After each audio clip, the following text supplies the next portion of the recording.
من عمل صالحا من ذكر أو أنثى وهو مؤمن فلنحيينه حياة طيبة ولنجزينهم أجرهم بأحسن ما كانوا يعملون।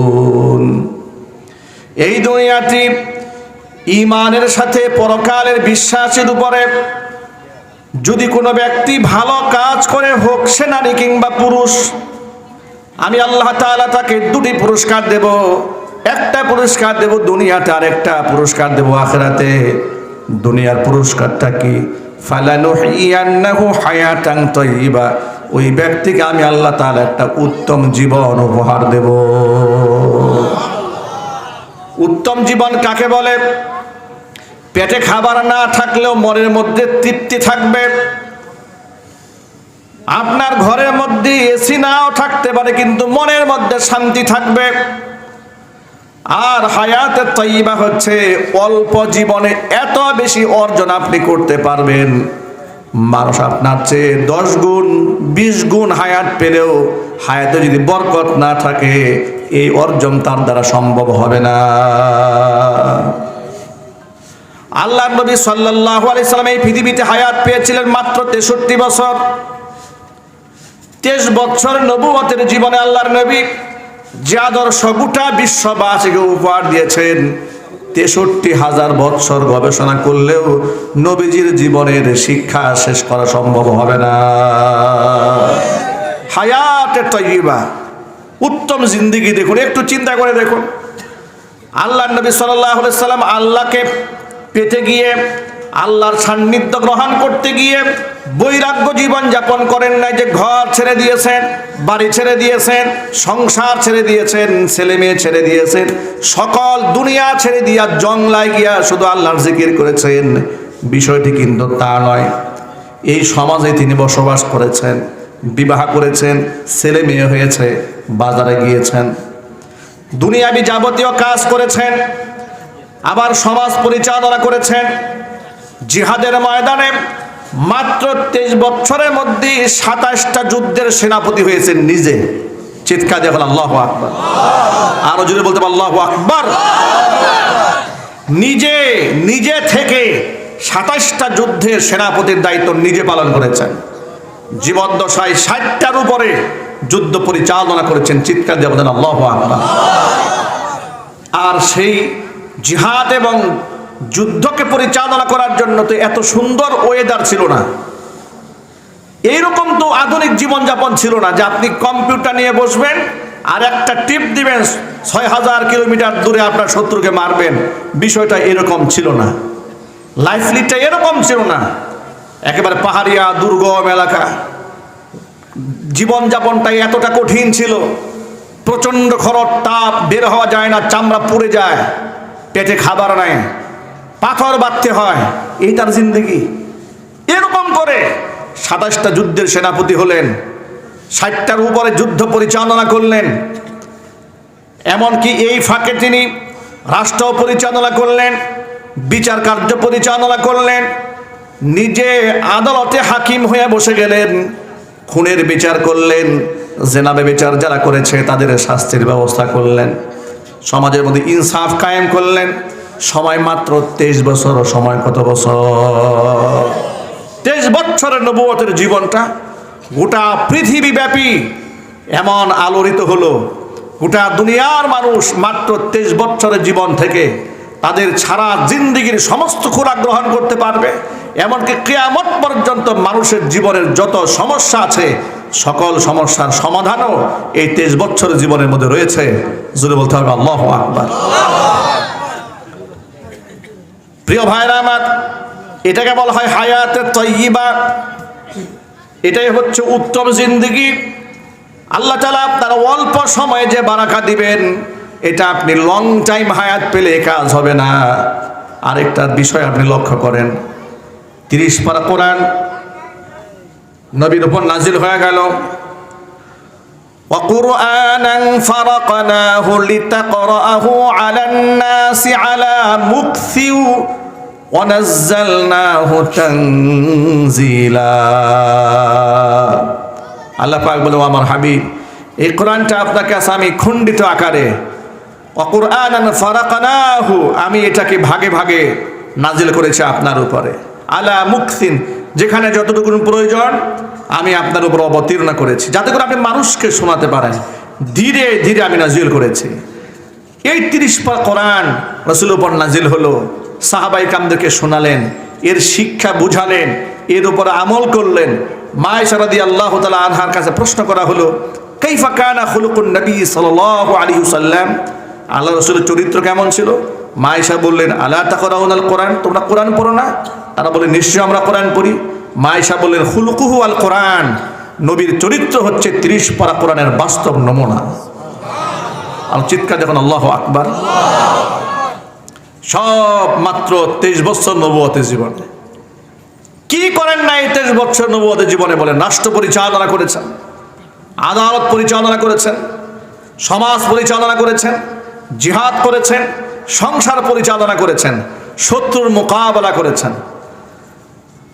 ভাইয়ের আমার, দাওয়াত বিশ্ব পরিমণ্ডলে ছড়িয়ে দিলেন। আবার এত ব্যস্ততার মাঝে সংসারটা কেমনে সামাল দিলেন দেখেন। সাধারণত আমরা বাহিরে যদি বেশি ব্যস্ত থাকি, বাসায় যখন ঢুকি, আমাদের স্ত্রীরা যদি একটু কথা এদিক সেদিক ব্যতিক্রম বলেন, মেজাজ আমাদের খারাপ হয়ে যায়। ঠিক না? বেরিয়ে যদি বলেন, এক ধমক দিয়ে বসায় রেখে, বসা এখানে, সারাদিন পরিশ্রম করে সে কানে কাছে জ্ঞান জ্ঞান শুরু করে দিয়েছে, মেজাজ খারাপ। সারাদিন পরিশ্রমের পরে, ধরে আপনি গার্মেন্টস চাকরি করেন, রাত 8টায় ছুটি হয়েছে, বাসায় গেলেন, খাবার খেতে বসেছেন, খাবার খেতে গিয়ে দেখলেন যে তরকারিতে লবণ বলতে কিছু হয় নাই, ডালের মধ্যে লবণ হয় নাই, তরকারিতে জন্মে ঝাল হয়ে গেছে। মেজাজ কি ঠান্ডা না গরম হবে বলেন তো? স্বাভাবিক গরম হবে। মা আয়েশা রাদিয়াল্লাহু তাআলা আনহা বলছেন, আল্লাহর নবী এত ব্যস্ত, আবার এত শত্রুতার মোকাবেলা, নবুয়তের দাওয়াত পরিচালনা করা, রিসালাত মানুষের কান পর্যন্ত পৌঁছে দেওয়া, এত গুরু দায়িত্ব পালন করার পরে মাঝে মাঝে আমাদের ঘরে আসতেন, এসে দেখেন রান্না বান্না হয় নাই। হুজুর আমাদেরকে রাগ করেন নাই, রাগ না করে নিজে রান্না করে ঢুকে তরকারি কেটে কেটে আমাদেরকে সাহায্য করেছেন। ইসলামটাকে তো আমরা এই জায়গায় নেই না। আমরা ইসলামকে রিজার্ভ করেছি মসজিদে নামাজের জন্য, ইসলামকে রিজার্ভ করে ফেলেছি অসুস্থ হলে হুজুরের কাছে দোয়া নেওয়ার জন্য, ইসলামকে আমরা রিজার্ভ করেছি খানকার জন্য, ইসলামকে রিজার্ভ করেছি শুধুমাত্র রমজানের রোজা রাখার জন্য, ইসলামটাকে রিজার্ভ করে ফেলেছি শুধুমাত্র হজ করার জন্য। এগুলা ইসলামের মৌলিক ভিত্তি, কিন্তু এটাই ইসলামের শেষ নয়। ইসলাম আমার গোটা জিন্দেগি। সুবহানাল্লাহ বলেন। ইসলাম আমাকে শুধু নামাজ রোজা দেয়নি, ইসলাম আমাকে নামাজ দিয়েছে, রোজা দিয়েছে, হজ দিয়েছে, যাকাত দিয়েছে, মুআমালাত মুআশারাত ব্যবসা বাণিজ্য পরিচালনার নিয়ম নীতি দিয়েছে, চাকরি বাকরি করার নিয়ম নীতি দিয়েছে। ইসলাম ধনী দরিদ্রের আচরণের পার্থক্য করে নাই, মর্যাদাগত কোনো পার্থক্য ধনী দরিদ্র দিয়ে হয় না। ইসলাম স্পষ্ট বলে দিয়েছে, ইন্না আকরামাকুম ইনদাল্লাহি আতকাকুম ইন্নাল্লাহা আলিমুন খাবীর। নিশ্চয় তোমাদের মধ্যে আমি আল্লাহর কাছে সর্বাধিক সম্মানিত এবং মর্যাদার পাত্র, যার মধ্যে তাকওয়া বেশি। সে যার অন্তরে যত বেশি তাকওয়া, সেই ব্যক্তি আমার কাছে তত বেশি সম্মানিত। দুনিয়ার মানুষের কাছে মূল্যায়ন তারা নাও থাকতে পারে, আমি আল্লাহর কাছে রয়েছে তার বিরাট মর্যাদা। জোরে বলেন সুবহানাল্লাহ। তাকওয়া যদি অন্তরে থাকে, ক্ষুধা ভীতি থাকে, পরহেজগারিতা থাকে, অন্তরের মধ্যে হিংসা না থাকে, বিদ্বেষ না থাকে, আত্মগরিমা না থাকে, নিজেকে বড় মনে করার চিন্তা চেতনা যদি না থাকে, সমাজে যদি আপনি অখ্যাত হন, আসমানে আপনি হয়ে যাবেন বিখ্যাত। নবী করিম সাল্লাল্লাহু আলাইহি সাল্লাম থেকে বর্ণিত হযরত আনাস ইবনে মালিক রাদিয়াল্লাহু তাআলা আনহু বলছেন, হযরত আনাস বলেন, একদিন আমরা রাসূলের পাশে বসে আছি মসজিদে নববীতে। এমন সময় রাসূল আমাদেরকে বললেন, ও সাহাবীরা শোনো, ইয়াতলু আলাইকুমুল আনা রাজুলুম মিন আহলিল জান্নাহ, ঠিক এই মুহূর্তে তোমাদের মাঝে একজন জান্নাতি ব্যক্তি প্রবেশ করবেন। এই কথা শুনে আমরা থমকে দাঁড়ালাম, অপেক্ষায় রইলাম অধীর আগ্রহে। কে আসেন জান্নাতি ব্যক্তিকে দেখার আগ্রহ তো সবার থাকবে, ঠিক না ঠিক? হযরত আনাস বলেন, ইয তালা আলাইনা রাজুলুম মিনাল আনসার, তাকে দেখলাম বিখ্যাত কোনো ব্যক্তি আসেন নাই, একজন আনসারী সাহাবী আমাদের মাঝে প্রবেশ করলেন। তানতিফু লিহিয়াতুহু বিউদুইহি, মাত্র ওযু করে এসেছেন, দাড়িটা ওযুর পানিতে ভেজা। কদ আল্লাকানা আলাইহি বিয়াদিহি শিমাল, বাম হাতে জুতা ধরে দাঁড়ায় আছে মসজিদে। কত সাদা মাটা, চিন্তা করেন তো ভাই। মাত্র ওযু করে এসেছেন, মুখটাও মুছেন নাই, বাম হাতে জুতা ধরে দাঁড়ায় আছেন। নবী করিম সাল্লাল্লাহু আলাইহি সাল্লাম বললেন, ইনি হচ্ছেন আল্লাহর জান্নাতি ব্যক্তি। আরো আসছে সুবহানাল্লাহ পড়েন। এটা ছিল প্রথম দিন। দ্বিতীয় দিন আনাস বলেন, আমরা আবার বসে আছি, রাসূল আবার বললেন, এখন তোমাদের মাঝে একজন বেহেশতি মানুষ আসবে। হযরত আনাস বলেন, অধীর আগ্রহে রইলাম, দেখি কে আসেন। আশ্চর্যের ব্যাপার, তাকে দেখলাম গতকাল যিনি এলেন আজকেও ঠিক তিনি এসেছেন। ওই আনসারী সাহাবী এলেন, গেল দ্বিতীয় দিন। আবার তৃতীয় দিন হুজুরের মজলিসে বসে আছি, নবীজি সাল্লাল্লাহু আলাইহি ওয়াসাল্লাম বললেন, তোমাদের মাঝে এই মুহূর্তে একজন জান্নাতি ব্যক্তি প্রবেশ করবেন।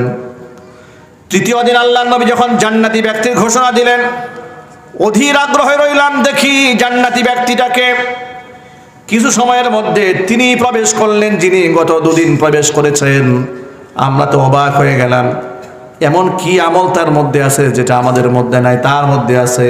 তাকে স্পেশাল জান্নাতি ব্যক্তি বলে আল্লাহর নবী ঘোষণা দিয়েছেন। সাহাবীদের মধ্যে একজন নাম ছিল আব্দুল্লাহ ইবনে আমর ইবনুল আস রাদিয়াল্লাহু তাআলা আনহুমা। আব্দুল্লাহ ইবনে আমর ইবনুল আস রাদিয়াল্লাহু তাআলা আনহুমা, তার মধ্যে প্রচন্ড আগ্রহ জন্ম নিল যে এই আনসারীর মধ্যে এমন কোন আমল আছে যেটা আমাদের মধ্যে নাই, কেন তিনি জান্নাতি হলেন, একটু আমাদের খুঁজে বের করতেই হবে। একটা কৌশল অবলম্বন করলেন তিনি। আনসারী সাহাবীকে বললেন, ভাই বাড়িতে আমার বাবার সাথে একটু ঝগড়া হয়েছে, মনোমালিন্যতা হয়েছে, আমি 3 দিন বাড়ি যাব না নিয়ত করেছি। আমি আপনার সাথে আপনার বাড়িতে 3টা দিন থাকতে চাই, আপনার কি অনুমতি আছে? তিনি বললেন, কোনো অসুবিধা নাই, চলুন আপনি আমার সাথে আমার বাড়িতে। 3 দিন 3 রাত সময় কাটালেন, বিশেষ কোনো আমল দেখতে পেলেন না। বিশেষ কোনো আমল দেখতে না পেয়ে 3 দিন পরে এবার তিনি মুখ ফুটে বলেই ফেললেন যে, ভাই আসলে আমার বাবার সাথে কোনো ঝগড়া হয়নি, বিবাদ হয়নি, আমি আপনার সাথে একটু কৌশল অবলম্বন করেছিলাম আপনার আমল দেখার জন্য, কারণ আল্লাহর নবী সাল্লাল্লাহু আলাইহি ওয়াসাল্লাম আপনাকে পরপর 3 দিন জান্নাতি ব্যক্তি বলে ঘোষণা করেছেন। এটা জোরে বলতে হবে, আল্লাহু আকবার। ওই সাহাবী তখন বললেন, শোনেন, আমার স্পেশাল কোনো আমল নাই, তবে আমি একটা জিনিস করার চেষ্টা করি, সেটা হচ্ছে আনা লা গিসু আলা মুসলিমিন, তাম দুনিয়ার কোনো মুসলমানের উপর আমি অবশ্যই কোনো বিদ্বেষ আমার অন্তরের মধ্যে রাখি না। ওয়ালা আহসুদু আহাদান আলা খাইরিন আতাহুল্লাহু ইয়াহু।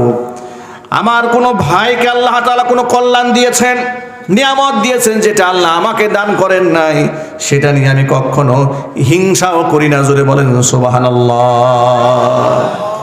আমি আমার কোনো মুসলমান ভাইয়ের উপর কোনো বিদ্বেষও রাখি না, হিংসাও রাখি না তার কোনো সম্পদের উপরে। এই আমলটা আমি সব সময় করি। আব্দুল্লাহ ইবনে আমর ইবনুল আস রাদিয়াল্লাহু তাআলা আনহু বলছেন, এটাই হচ্ছে সেই সিফাত, এটাই হচ্ছে সেই সিফাত যেই সিফাতের কারণে আল্লাহর নবী আপনাকে 3 দিন জান্নাতি ব্যক্তি বলে ঘোষণা করেছেন। এটা কোনো সহজ আমল নয়। আপনি মনের মধ্যে কারো প্রতি হিংসা রাখবেন না, বিদ্বেষ রাখবেন না, গুসা রাখবেন না, জিঘাংসা রাখবেন না। এটা কোনো সহজ আমল নয়, এটা বিরাট কঠিন আমল। আজকে আমাদের গোটা সমাজ ব্যবস্থার দিকে তাকান, হিংসা, বিদ্বেষ, রাহাজানি, খুন খারাপি, জিঘাংসা আগুন। ফেসবুক, অনলাইন, সোশ্যাল মিডিয়াতে ঢোকা যায় না। রাজনৈতিক একে অপরের প্রতিপক্ষকে কিভাবে চরিত্রহীনতার দিকে ঠেলে দিচ্ছে, কিভাবে তার সম্মানহানি করছে, মর্যাদাহানি করছে, ব্যক্তিগত বিষয় ফেসবুকে এনে মানুষের সামনে তুলে ধরা করছে। অবস্থা এমন হয়েছে, এখন আবার টক শো তৈরি হয়েছে, টকশুর সার মর্মই হচ্ছে কে এক পক্ষ আরেক পক্ষকে যুক্তি দিয়া তর্ক দিয়া কেমনে ঘায়েল করা যায়, কেমনে একজনের বদনাম টেনে বের করা যায়, যেটা দোষ না সেটাকে গবেষণা করে কিভাবে দোষ হিসেবে উপস্থাপন করে প্রতিপক্ষকে ঘায়েল করা যায়। ঠিক না বেঠিক জোরে বলেন? এগুলো হয়ে গেছে মুসলমানদের আমাল। যে মুসলমানদের কলিজার মধ্যে এমন হিংসা থাকে, সেই মুসলমান কেমনে কল্যাণ হাজির করবে আপনারা বলেন তো ভাই। ভিন্ন প্রসঙ্গে কথা লম্বা হয়ে যাচ্ছে, মূল কথায় ফিরে আসি। আপনি কারো ওপর হিংসা রাখবেন না, অন্তরের মধ্যে জিঘাংসা রাখবেন না, আল্লাহ পাক আপনাকে বড় বানাবেন। মনের মধ্যে অহংকার রাখবেন না, মহান আল্লাহ রাব্বুল আলামিন আপনাকে বড় বানায় দেবেন। যদি নিজেকে বড় মনে করেন, আল্লাহ আপনাকে ছোট বানায় দিবে। মুসলমানের কলিজার মধ্যে অহংকার রাখার কোনো সুযোগ নাই, কারণ প্রত্যেকটা মুসলমান বিশ্বাস করে তামাম দুনিয়ার মধ্যে একমাত্র অহংকারের মালিক কে।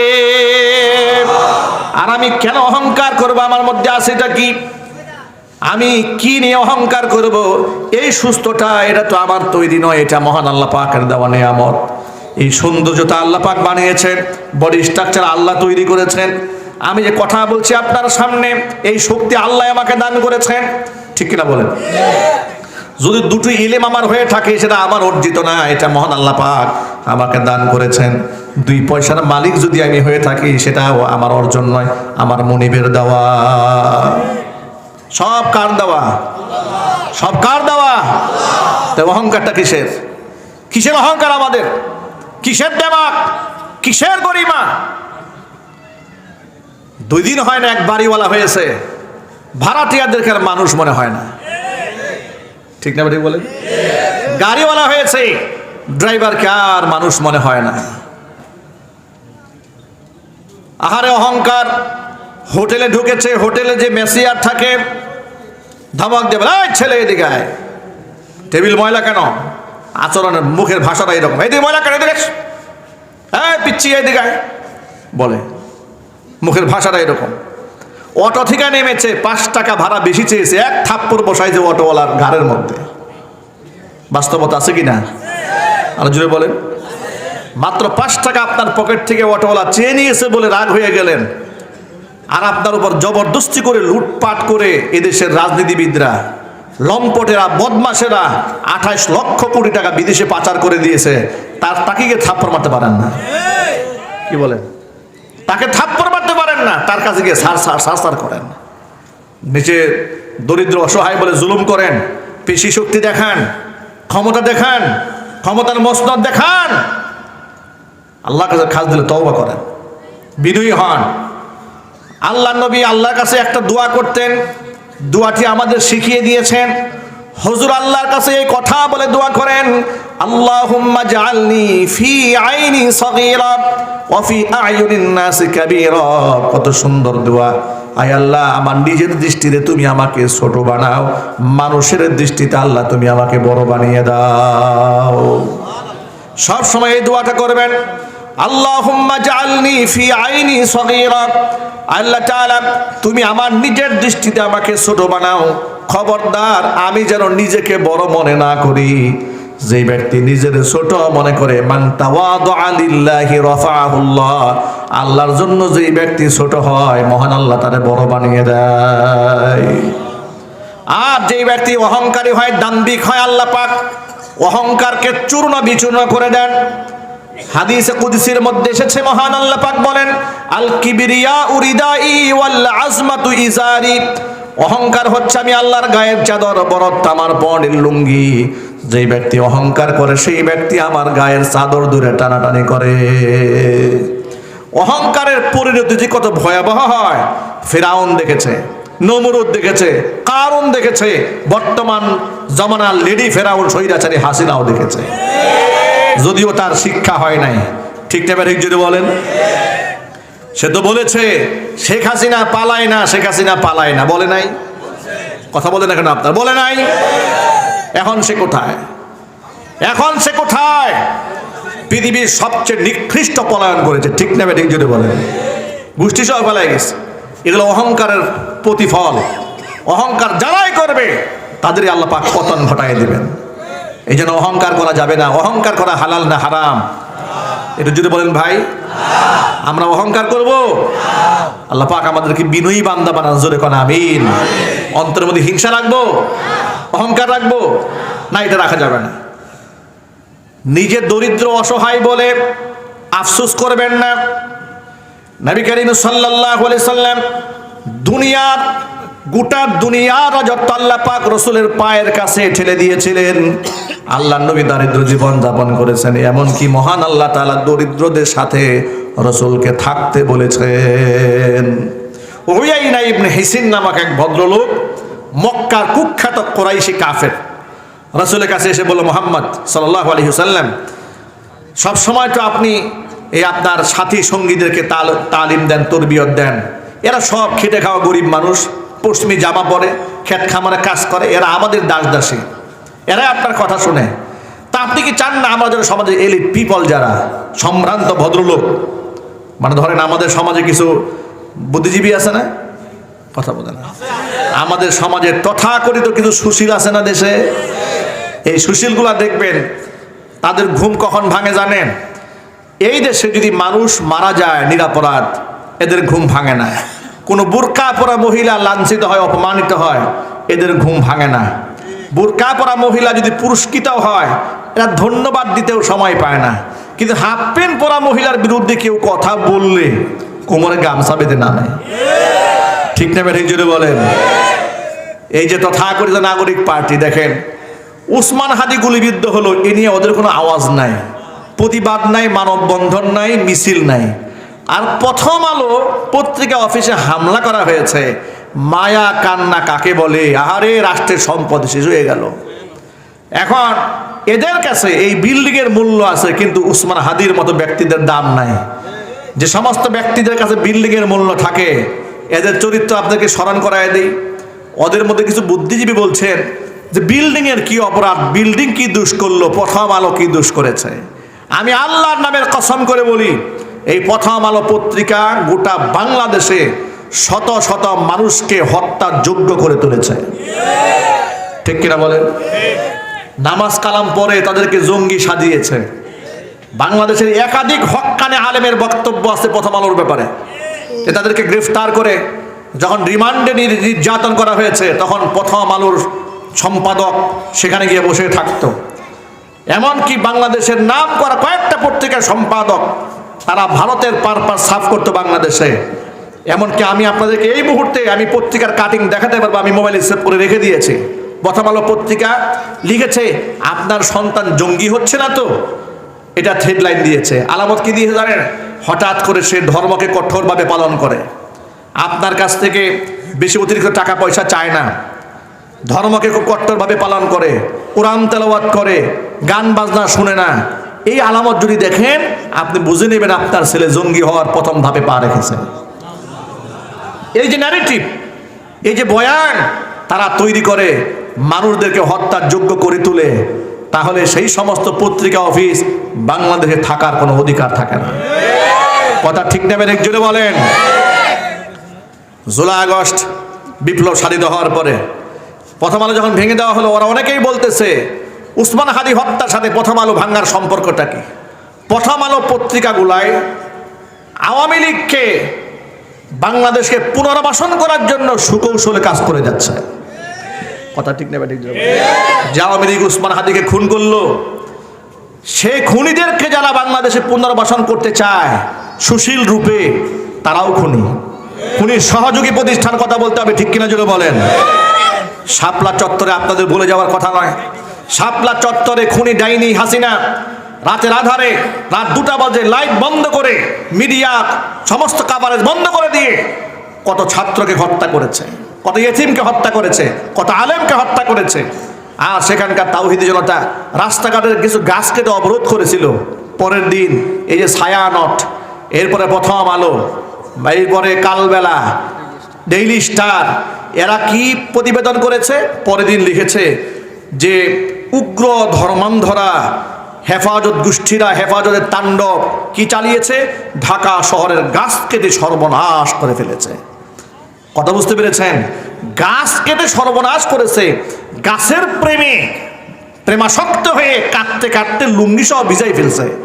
এদিকে শত মানুষ খুন হয়ে গেছে, এই ব্যাপারে কোনো আওয়াজ নাই।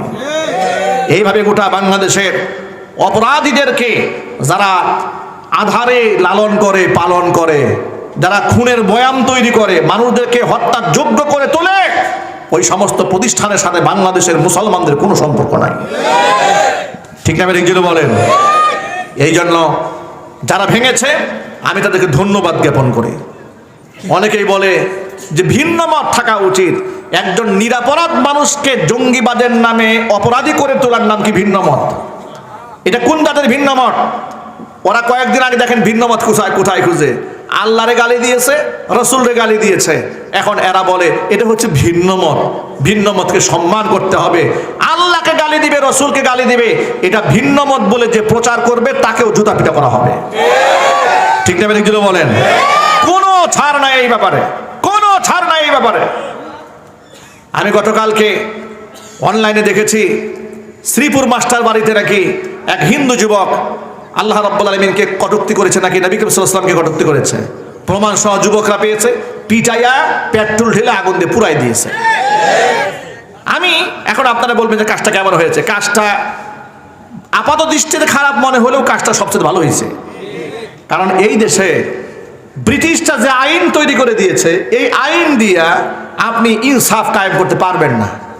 এই জন্য সমস্ত ব্রিটিশ আইনকে ভেঙে দিয়ে কোরআনের আইন কায়েম করতে হবে। যদি খেলাফত আইন কায়েম না হয়, খেলাফত প্রতিষ্ঠিত না হয়, আপনি এই বয়ান দিয়া এই রাষ্ট্রটাকে আপনি ঠিক করতে পারবেন না। এখনো পর্যন্ত জেলখানায় অসংখ্য নিরাপরাধ আসামি আছে, যাদের কোনো গুনাহ নাই, তেমন হত্যার কোনো অপরাধ করে নাই, মার্ডার কেসে আসামি হয়ে বসে আছে। ঠিক না বেরিয়ে যদি বলে? আপনি এদের কাছে ইনসাফ কি করে প্রতিষ্ঠা করবেন? এই গণতন্ত্র দিয়া। গণতান্ত্রিক সিস্টেমটা হলো চোরের পক্ষেও আইনজীবী থাকবে, গণতান্ত্রিক সিস্টেমটা হলো খুনির পক্ষেও আইনজীবী থাকে, গণতান্ত্রিক সিস্টেমটা হচ্ছে একেবারে প্রকাশ্যে ধর্ষণ করেছে তার পক্ষেও আইনজীবী থাকে। এই যে হাদিকে যে লোকটা ফয়সাল খুন করলো, অস্ত্র মামলায় গ্রেফতার হয়েছে, তাকেও জামিন দিয়ে দিয়েছে।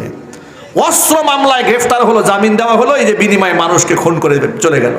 এই জন্য আপনাদেরকে বলি, এই তন্ত্র মন্ত্র দিয়ে আর ব্রিটিশদের আইন দিয়ে আপনি রাষ্ট্রে শান্তি আনতে পারবেন না। বুক ফুলাইয়া মাথা উঠাইয়া মুসলমানকে বলতে হবে সমস্ত তন্ত্র মন্ত্র ভুলে যান, কোরআন সুন্নাহর বাংলাদেশ গড়তে যান। কথা বলতে হবে, ঠিক কিনা বলেন?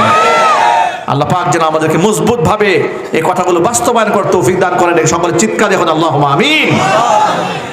আমার যুবক ভাইরা, উয়াইনা ইবনে হিসিন কুখ্যাত কাফের মুহাম্মদ সাল্লাল্লাহু আলাইহি ওয়াসাল্লামকে প্রস্তাব দিল, মুহাম্মদ মক্কাতুল মুকাররমার সব গরিব মানুষ আপনার কথা শোনে, আমরা এলিট পিপল আছি, তথাকথিত নাগরিক পার্টি আমরা যারা আছি, বর্তমান সমাজের সুশীলদের মতো যারা সুশীল আছি, ওই সমস্ত সুশীলদেরকে আপনি একটু ওয়াজ শোনাবেন না? বলে নিশ্চয়ই শোনাবো।